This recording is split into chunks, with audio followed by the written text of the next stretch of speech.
Hello mga day! Ayan, nandito tayo ngayon sa may Padre Pio para magsimba. At syempre, hindi ko na rin na-videohan yung misa dahil nag-focus muna tayo sa pagdarasal at pasasalamat sa Panginoon. At pagkatapos nga namin magsimba ay dumiretso kami dito sa may Teodoricos. Located nga pala ang Teodoricos sa loob mismo ng Unitap, Baliwag. At pumila kami saglit. Pagkapasok namin ay nilagyan na kami ng sticker na red na yan sa kamay. Eat all you can buffet nga pala dyan sa Teodoricos. 249 per head at may discount naman po pag senior at bata. Maya-maya lang ay pinapasok na kami sa loob. Ang ganda ng vibes at ambience ng loob ng Teodoricos.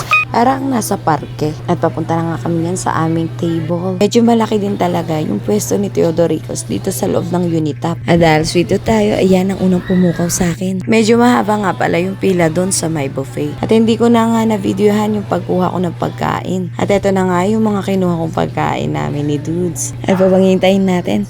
Halika na, tara na, kumain na tayo. Maraming salamat nga pala sa aming kapitbahay na si Robert Dimla Jr. sa pagsama sa akin sa pagsimba sa Padre Pio at sa pagkain dito sa may Teodoricos. Ingat ka dyan sa Canada at more blessings to come. Salamat sa pag-share sa blessings mo. Siksik, liglig at umaapaw na blessings ang balik niyan sa'yo. Thank you nga rin pala sa kanyang kapatid na si Epeng at sa kanyang nanay na si Ate Bebang. Dahil sa sarap ng pagkain, nakalimutan ko yung pangalan ko. Pero sa totoo lang, masarap talaga yung pagkain dito sa Teodoricos. Kaya't sulit talaga yung 249 per head dito. At dito ko natatapusin ang aking vlog. Bye bye guys. See you on my next vlog. Bye!